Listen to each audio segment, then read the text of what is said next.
places where they could tell you or guide you because they didn't want you to see them in a negative light, if you would. Right. So I really think that's a really big generational gap that we have to learn how to coincide with. Yeah. Okay. Miss Shirley, so you are the parent that's talking to the children. How do you see, because we've had two views of the generations beneath us talking about how they felt, but how do you see it when you're trying to share with that generation beneath you? Well, what I usually do is I give them um, what I've learned, and then I try to allow them to make their own choices. But I make it plain for them because, see, in our generation during that time, they said things in parables. And I mean, I had parents as well that were prophets. So you couldn't get away with nothing, both of them. So they would say things, and then especially my father would say, "Mark my words," because it's coming to pass. Because I said it, and I know what I'm talking about. What I try to do is I teach them or tell them what experiences I had, and be open to them about all the experiences I had, and don't try to sugarcoat it. If you was wrong during that time, you was wrong. And a lot of times we go out there because our parents told us we couldn't. Right. And so we did it anyway. And we had consequences to each time we did it. So I would tell them, and I would tell them, the decision is up to you. And each person from each generation is a little different. One going to question everything and they're going to say, yes, I'm going to do it, and not going to do it. The next one going to say, yes, ma'am, I got you. I hear you, and don't hear nothing. And then the next one, because I'm talking about three generations. The Right. little ones, my younger grandchildren ask many questions. Then they're going to tell you what they think, their results of what you just said. Well, Grandma, that don't make much sense. Let me just say this: they're gonna dispute it, and they want to discuss it. Where my children, if I said something, they yes, ma'am, and don't do it. you know. So therefore, you wind up getting your experience because you didn't listen. Even if I gave you good advice, it might have been good for me, but where you are, it may not apply because you, at that time, we didn't have TVs, we didn't have a whole bunch of stuff. So we played uh, hop, skip, and all kind of other things. We didn't have internet. We didn't have anything that could verify except for the word or your grandparent word or somebody else, or auntie or something will reinforce what they say. So now they get, like you said, they have the internet, they got Google, got Twitter, and a lot of times those are false. They lead you down a false avenue because a lot of things that's public don't mean it's right. Yeah. And I think we've seen actually four different ways that the generations have changed. We went from no TV and internet to now it's just a translation of what's being said. We're going to take a quick break and then we'll be right back after this commercial.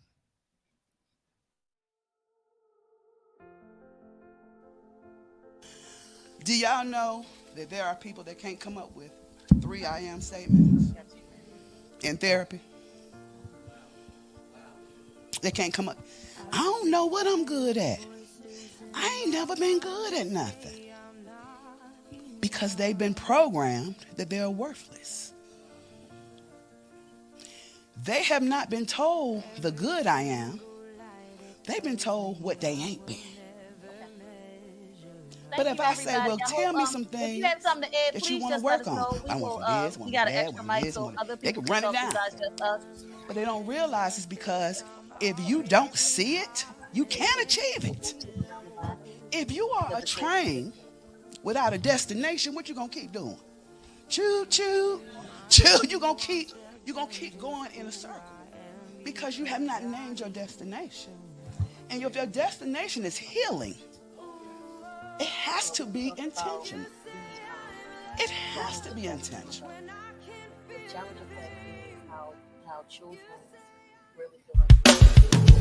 Let's go. I don't know what you're going through, but we stopped by to tell you that what's in front of you is bigger than what's behind you.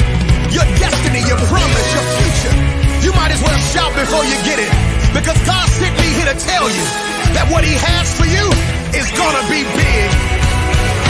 I believe That it's my season. that it's my season. You ought to declare that over your own life. Say, I believe I believe that it's my time. that it's my time. It's my time. It's my time. So we're back. Okay. And we're gonna move on with the conversation. We ended on talking about the internet.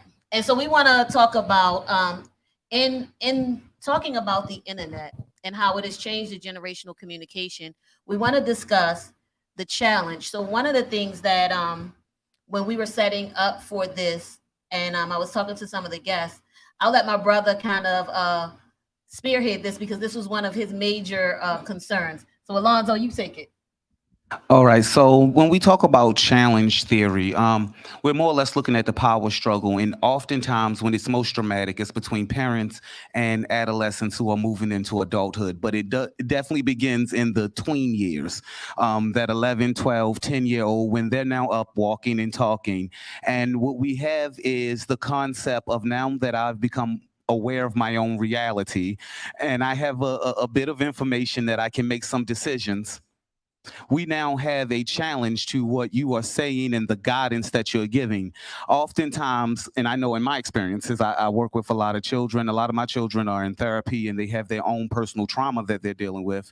And when we start looking at this challenge theory, guidance is often viewed as ignoring individuality or ignoring personal wants or needs.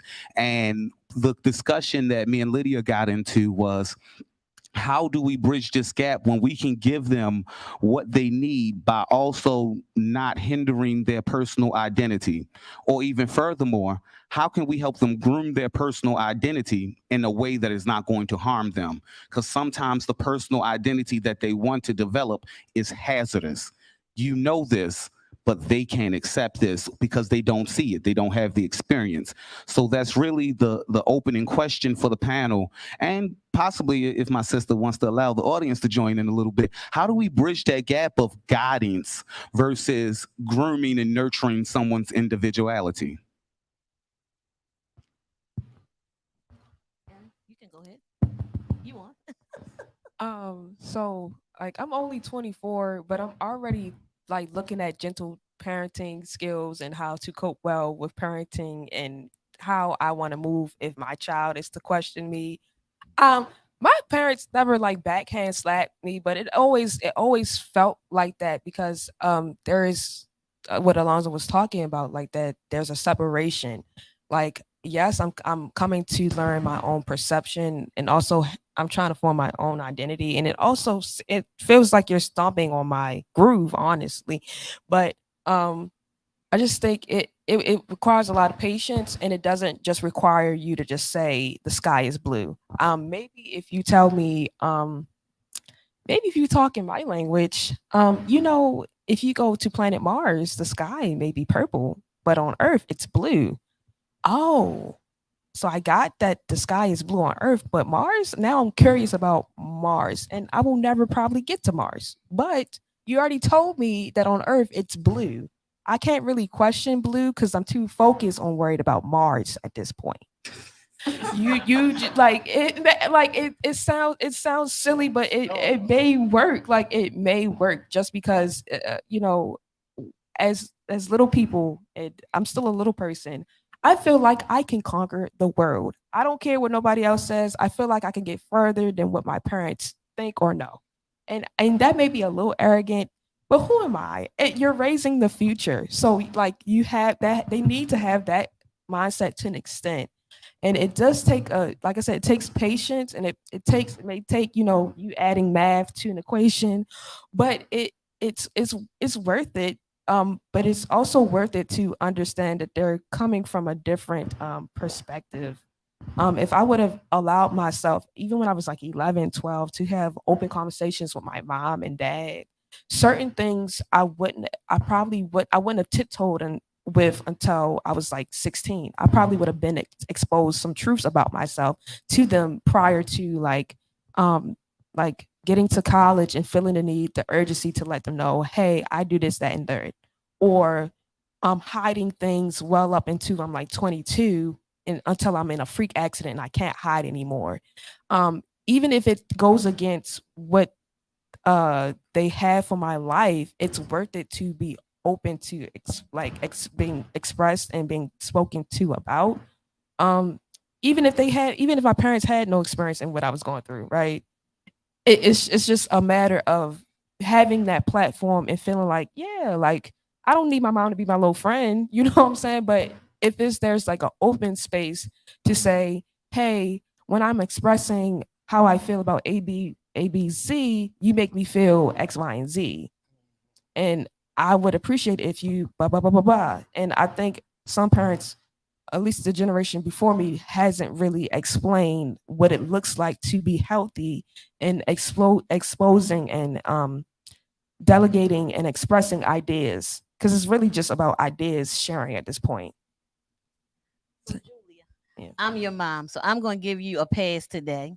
And I want you to tell us, because you're the youngest one here.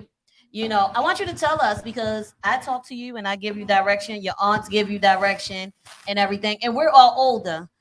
How do you feel when it comes down to the challenge? Do you feel challenged or how do you feel in the conversation? When my aunt or my mom gives me advice, I do take it into consideration. But I also have my own way.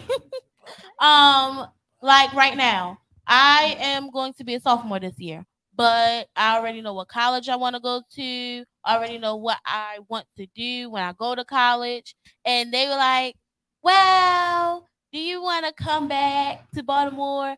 Or do you want to stay in North Carolina? And my mom has told me that if I come back to Baltimore, she will be moving back because she's gonna miss me Maybe. so much. But I do take their advice into consideration because I know that maybe sometimes that can happen. Okay. Did you have more to say? Okay. So your mom may come back to Baltimore. She's not sure about that. Let's be perfectly honest. But so we have this. She said, I'm considering what they say, but I have my own idea. Aaron said, I had to hide who I was until I got old enough to say it. That's one of our dangerous points because that's what happens with a lot of our young people. My brother, he was talking about challenge. I can tell you, he challenged, and many of you in here who know him know that to talk to him was to go through the challenge and the discussion, sometimes heated, about that. In my generation, we did get the backhand, Aaron. You say your parents never backhand you. She Um, backhanded too. Alonzo, sometimes I did backhand, but I got the backhand. I got the smack. Miss Shirley, she kind of made out good. She got the prophecy. Did you get a beating or something too? Because I know my mother used to get a lot of beatings. Yes, absolutely. Yeah, I was going to say extension cords, rice, kneeling on People rice. elbow. But we see the progression. Punish. So today, and I'm gonna ask a few of my audience members to chime in because I know some of their stories. So if I'm looking at you, know I'm gonna come and ask you a few questions. But today, one of the major things we see is that we find a lot of errand situations. Yes. We find a lot of errand situations. This is what this conversation is supposed to help us with, is not finding a lot of errand situations because that is I'm talking at you and you don't feel empowered to talk back to me. And the thing is, sometimes one of the major reasons for starting this conversation was about the part of the disrespect because I've been, working with different people, and what you hear is young people disrespect me. Young people disrespect me when it's not the disrespect that's going on, it's really the communication and the different language. And so I'm not saying Aaron's parents in specifically, but what I'm saying is in Aaron's situation, it could have been that when she made the decision, people felt disrespected. But they never had the chance to say, hey, let's sit down and really dig into this. And so that's how we're losing a lot of our young people because, as Alonzo said, their friends'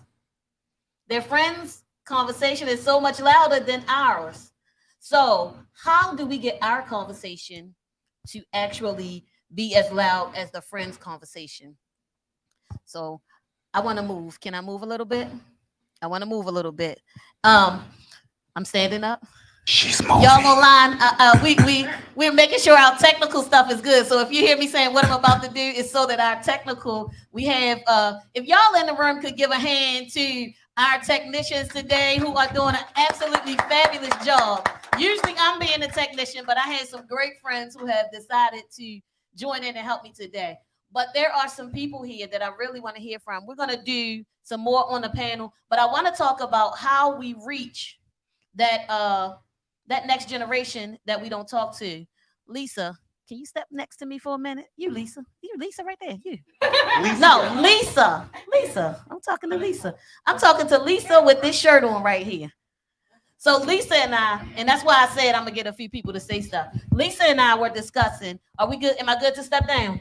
Lisa and I were discussing earlier the difference in communication, and she had something that she said really great about the bilingual. Lisa, could you share?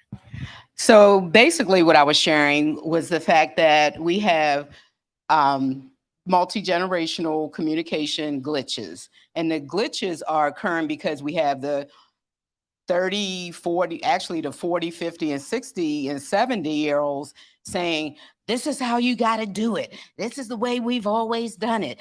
Da, da, da, da, da. I'm telling you, the Gen Z and Gen Alpha ain't feeling that.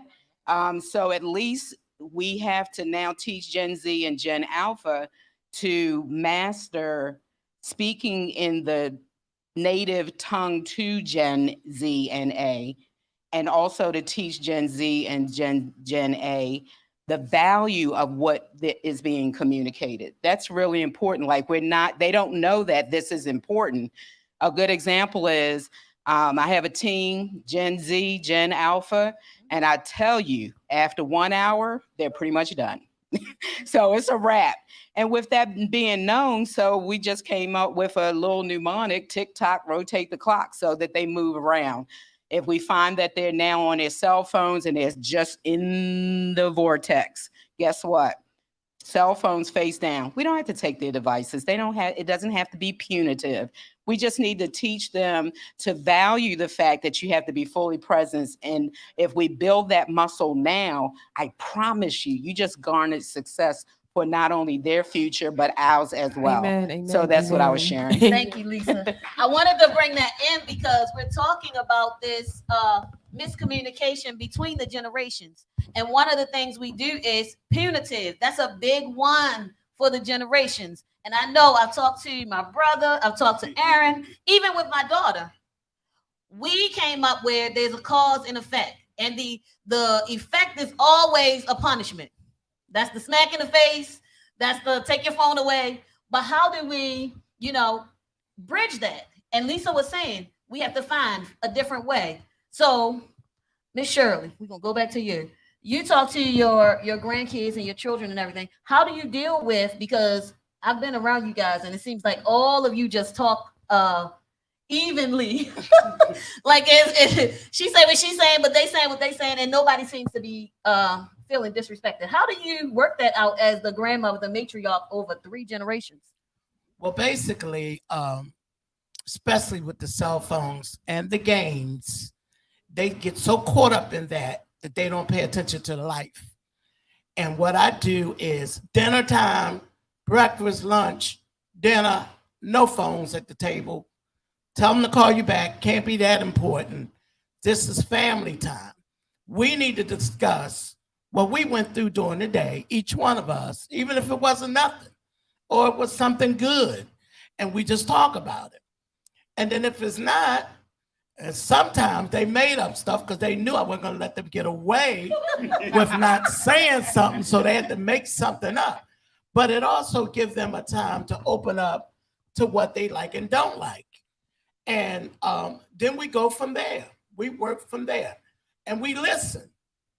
You'd be surprised of the stuff the children bring you, not just the children, the young adults, even your age. And I'd be like, what? Are you kidding me? Yeah, okay, well, I need to listen because I need to learn what you're learning. I need to know, well, what do this mean? Why do they say that? And then they explain it to you. I don't say this because this means that. And so we talk. That's the key. You must talk. You got to communicate with them in whichever way you can. Because if you don't talk to them, guess what? The world will talk to them, and they're going to talk to them wrong. And they're going to go the way they get the attention from the most. So, we just have to pay attention to what they're saying, listen, try to accommodate them as much as we can. Like even when my son went to Villanova, when he was playing basketball, we went to Marist, and he liked Marist and everything, but the one thing they wanted to do was give him a car the first year, and I said, no way. No way, that's it. And then I saw some other things that wasn't really fitting to him and his mannerism. I saw it could change him, but we said, no, that's it. And then there was another school he went to because he played basketball. You got to watch it. And they interviewed. So the other school that he went to, they had too much going on. All these women with these black earrings and black this in their nose and black that in their ears and tongue rings and nose rings and a ring. And I told him, oh no, this looked really demonic to me. And even the school wasn't right. The people that talk to you, they was like accommodating the children wherever they are just to get them in. They didn't care nothing really about the child. What can you do for this school? And I told him, you have to look at yourself. What do you want? And then you make your decision. He made a decision a couple times I didn't really agree with, but I had to go along with him because that was his decision. And he wouldn't be happy if he made another decision. And I didn't want to be guilty of holding you back from what you wanted to do. So I backed off. My husband said, let it go. Let them pick what we want. We'll support you no matter what. That's the other key. If they make the wrong decision, you can still support them, but not support them in making the wrong decision. Support them because you knew they made the wrong decision and they needed help to get out of it. So that's how we communicate. That was a major statement you said. Support them, even though you know that they may be making the wrong decision. How many times do our kids feel like they can't come home? Because that's one of the major ones. They jump out there, they run out there. Let's move from our kids. How many times have we done the same thing? Lord. Because we jump out there, we run out there. I can tell you from my point of view, I felt like some things I can't go back and talk about. And that's one of the things that we really, really have to change with the generational communication. Letting them know you can talk about anything to me. You can say anything because this is how everybody else gets them and pulls them into all this other stuff. We wonder, how did my kid get there? But I didn't give them a chance to talk. I didn't give them a chance to say, everything. Now, I like to think, and I'm going to say this, I like to think Julia feels like she can tell me anything. I would say that. I do. But I know there's been times when she didn't turn and called her aunt and didn't tell me. Yeah. She'll call them and tell them before she'll tell me. That's and I'm looking at parents and they understand what I'm saying. We have kids and we really, really have to start. It's not that we want to take down and we want to accommodate them, but we have to get the conversation started where they know, I may not be your best friend, but say it to me because that's how I can help you. With that being said, we're going to take one more break before we go into questions from the audience and finishing our conversation. We'll have a commercial break.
So we're back.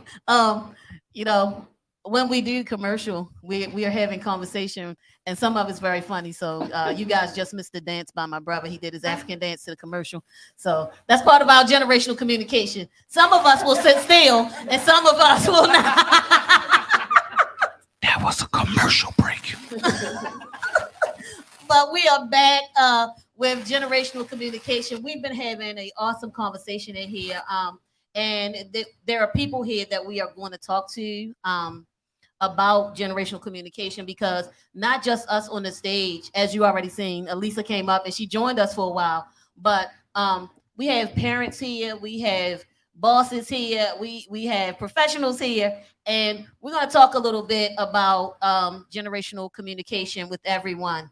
And so when we left off, we were talking about making sure that your children knew that they could come and they could talk to you.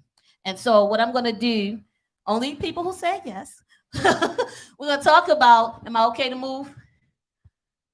Okay to move. Okay. We're going to talk about with some of the people here, their techniques for talking to their children, or their techniques for dealing with staff members, or their just the techniques that go along with, you know, having that generational communication. Because a lot of times where me and Alonzo, and Pastor Maxwell is here, she can attest to this. I love you, brother. We would talk sometimes, and sometimes we would fight. Because she Like didn't literal. listen. Literal fight. Literal fight. And my mother taught me how to be very precise in my, you know, with what I do.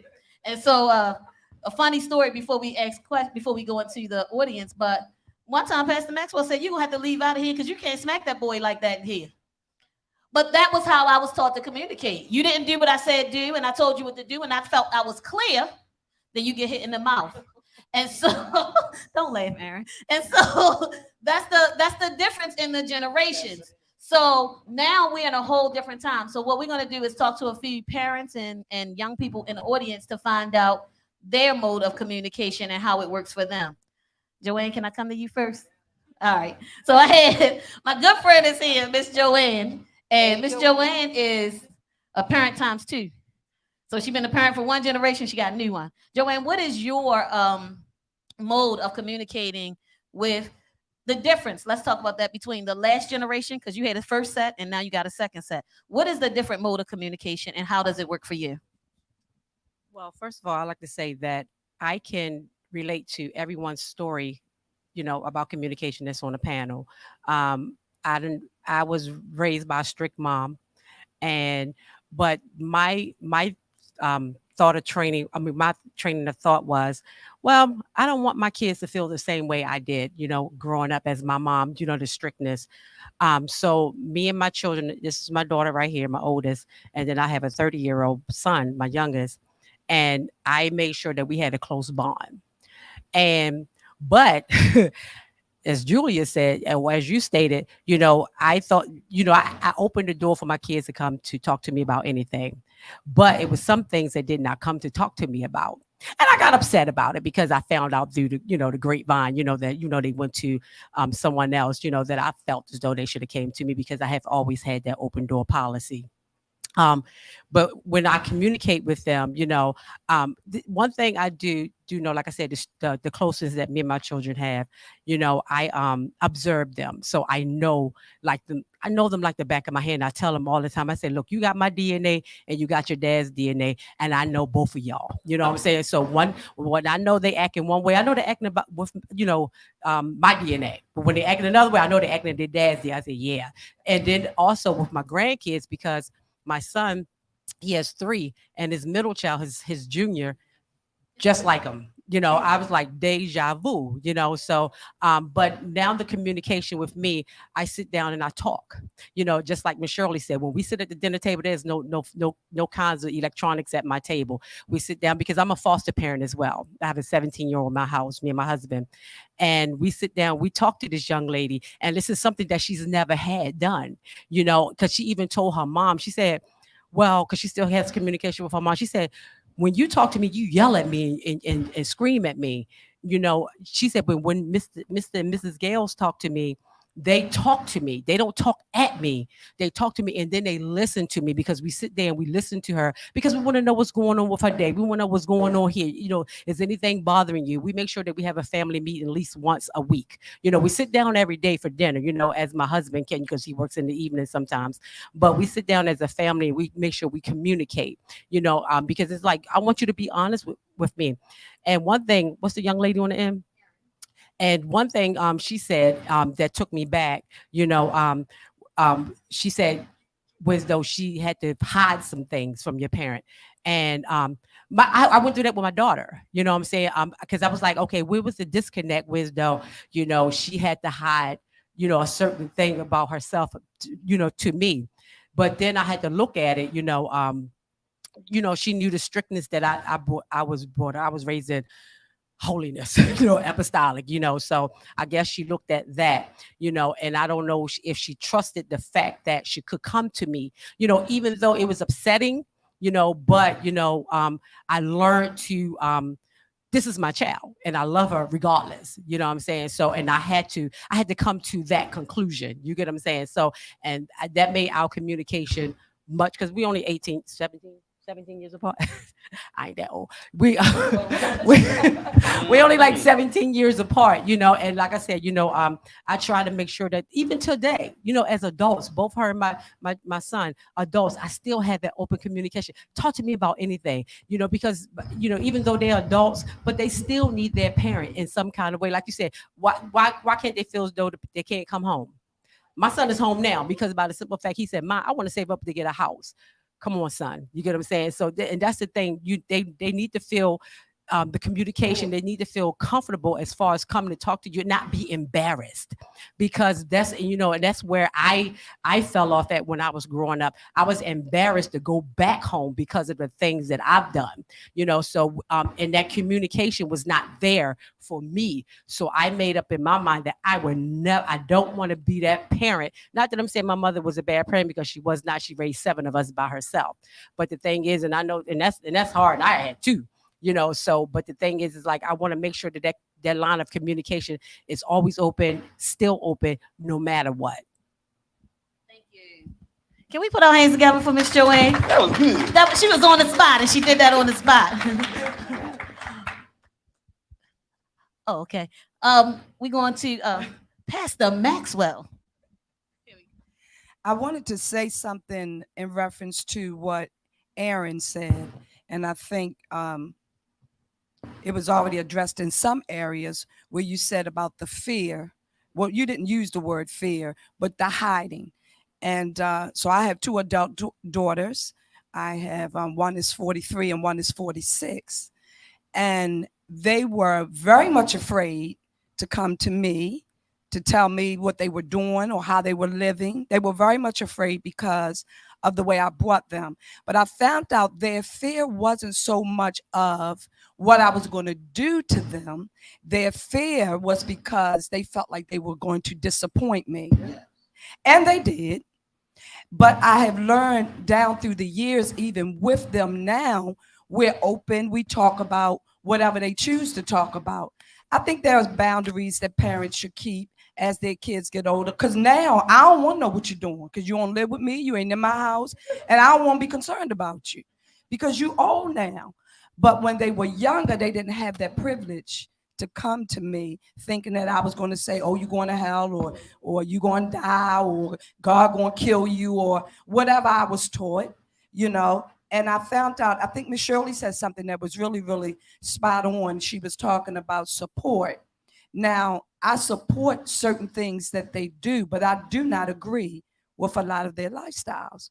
But I've learned how to love them regardless, embrace them. And there's still some things they probably don't want to tell me. But now there's some things I don't even want to know. Yeah. Okay. So I'm doing a little bit of double duty because that's what I do everywhere I go. As y'all know, most of the time y'all see me on one part of the screen. Now you see me on another part. Miss Nicole, she had something that she wanted to share with us also. The parenting thing is something that I think we all should be constantly rethinking how we want to communicate with our children better. I was like Aaron. I'm a lot like you, even though I'm 53 years old. I came from parents who didn't rear me, but my grandparents reared me. So I felt neglected from my parents because they really weren't like spiritually or physically mature enough. So I felt like I was adopted by the grandparents, and now it was their responsibility to take care of me. And so I had to listen to everything that they had to say. And I love my grandma. We had great communication. We had a lot of fun. I thought living with an old person was fun when I was a teenager, and most people would think the opposite. But yeah, we butt heads, and I slammed doors, and I hate you, and can't wait to leave this place. But she never heard it because I already know the switch was waiting on me. I said behind closed doors. But my mom was a challenge for me because she was an abused person, a victim of domestic violence. So she didn't have a voice. So then she didn't have the power to be my mom. So a lot of times I heard her pain, like you said, the yelling, the screaming, blah, blah, blah, blah. And then when we were on the phone or we're talking, she's constantly talking to my brother, my sister, and this one and that one, and somebody else on the phone. I was always the ignored one. And I could have easily like turned out to be a very mean child, disrespectful child, and got in a lot of trouble because I was the ignored child. I was the eldest and I was expected to take care of my brothers and sisters. But a lot of times she ignored me and I was really hurt behind that. So my grandmother was my crutch, but I knew I had her. So I had somebody to talk to. So I felt punished because she was not communicating at all. And her nonverbal to me was like abusive. She didn't even know that. I had to tell her that later on in life. Mom, you never talked to me. You talked around me. She wasn't even talking at me because she talked to other people. And I don't know what the distraction was. And maybe it was guilt why she couldn't face me head on. And I'm a type person, I'm confrontational. I don't like, even my birthday was the 4th of July. And you know what? Like your generation, everybody, emojis, pop a little emoji, send me a text. I hate that. I don't know about anybody in here. If you over 50 plus, maybe you like to be talked to. I want a hug. I don't want a virtual hug. I want you to call me. I want you to spend time with me. And so, you know, that's even different. But with my son, I'm raising, I have two, like she said, in a different generations. One's 15, the other one's 24. The 24-year-old, he's cool. He can go a whole year and not talk to his mama. And he good. He like, oh, I realized today's your birthday. Happy birthday. And I ain't going to hear from him until July 4th of 2024. And he good. Now, that bothers me. I don't like that. That's not communicating. I don't know why he's so distant. Like you said, I accept that. and I move on. My youngest son, we're like really, really close, and I love that about him. He feels like he can come to me and talk to me about anything, and I make time for him. He just got his new job and other things in the house. We try to spend time and do things together, even outside of the house. So, like you said, sometimes for me with my son, I know this sound corny, but I'll text him. When he cut me off or like he don't want to do something or I asked him something, he ignored me. I said, okay, I'm gonna get you back.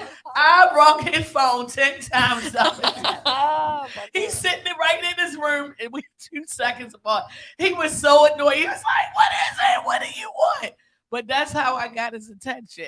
And I was like, I know that I don't know if that's communicating, but if that's the only way I can get him to open up to break the ice a little bit, then I do. But I do give him his space. But I feel like sometimes we hide and we run and we don't want to do things with our parents because they're not listening and they don't care. They didn't even know how much damage they did until you had to face them head on and explain that to them because it was hurting.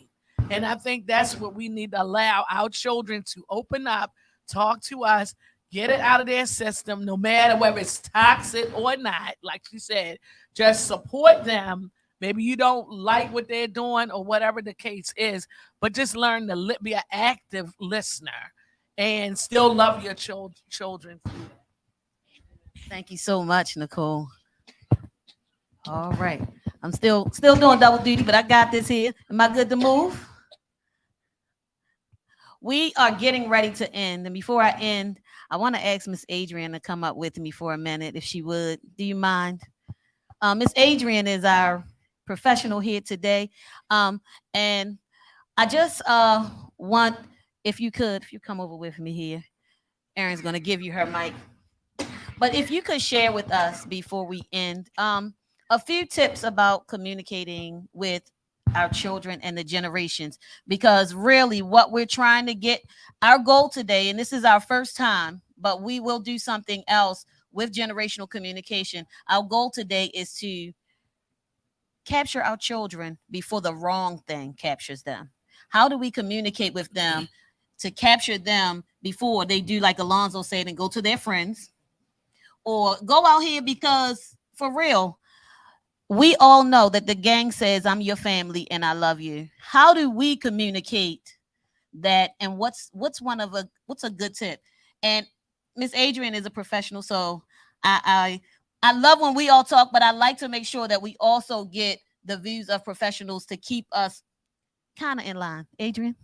So I was thinking about the generational gaps and the generations that are existing, and how as a parent in this generation, I would not be teaching my daughter or my son or my children how to use a dial phone because they no longer exist. I may not pass on the recipes for the pig feet using lard because that's no longer in this generation, right? Because now we know better, so we do better. And so when we're thinking about that for our children, we have to begin to think about it even from the littlest stages. I have a not yet 3-year-old, almost 30 grandchild. Almost 3, but really 30, who wants to know why. You can't do that, sweetie. But why? Because it's not safe. But why? Because you could be hurt. But why? And so old school said, because I said so, now go somewhere and sit down, right? But when we do that, what do we also do? We crush creativity, we crush creative thinking, we crush individuality, and all of the things that we really want for them, right? We want them to be able to exist and to be strong and to be creative and to believe that anything is possible to them. But when we crush them in communication, it's not just crushing them for the moment, it's changing their mindsets, it's changing their DNA. And so as we're working with our children, our little ones, our middle ones, our adults, again, we've got to remember where they're going and the generation that they're living. They're not living back in the days where we were. You know, I was babysitting my brothers at 5. And they were just a couple of years, they were like infants. And I was 5 years old babysitting. We're not in that generation. I walked 12 miles, 12 blocks, 13 blocks to kindergarten by myself in a not so good neighborhood. My children couldn't walk a block until they were 8. It's a different generation, right? So you have to prepare them for the generation they're in, which includes you getting past your stuff so that you're open enough to receive them and to help them grow so that it is a safe space when they come. I know my daughter would come to me and she'd tell me some stuff and I'd be like, oh, don't tell me that. Please don't tell me. Please. But that's what I'm saying inside. Inside, I'm like, well, what else, baby? Oh, Jesus, what did she say? But my face said, and I'm hoping that the feeling that she got was that she could come to me with anything. Now she's 30 and she'll still tell people I'm her best friend. Right? If I don't talk to her in 2 days, she'll call me and say, you think you're grown now, right? Right? But it's just having that feeling, opening the doors for them so that they're safe. Because if you push them away, everything that you are trying to protect them from is going to receive them well. Guys, our time is up. Can you believe it? Thank you, Adrian. I really appreciate you. I appreciate everybody who showed up today. Look, this is our first installment of Generational Communication. We will be back. Check into the Lioness Den next week. We will have this is our family month, and so this is our installment this week for family month. Next week we'll have the guys talking about being being fathers, brothers, uncles, all of that, and they are coming back. And then the week after that we have couples coming, and they're going to talk about what it takes to make it in today's society as a couple. And then we're going to end the month up with Meet the Robinsons. So you must stay tuned. You have to stay tuned to the Lioness Den, the Lions Den, and what we're doing. So thank you. Can everybody just thank you so much for joining us. We'll see you next week. Bye.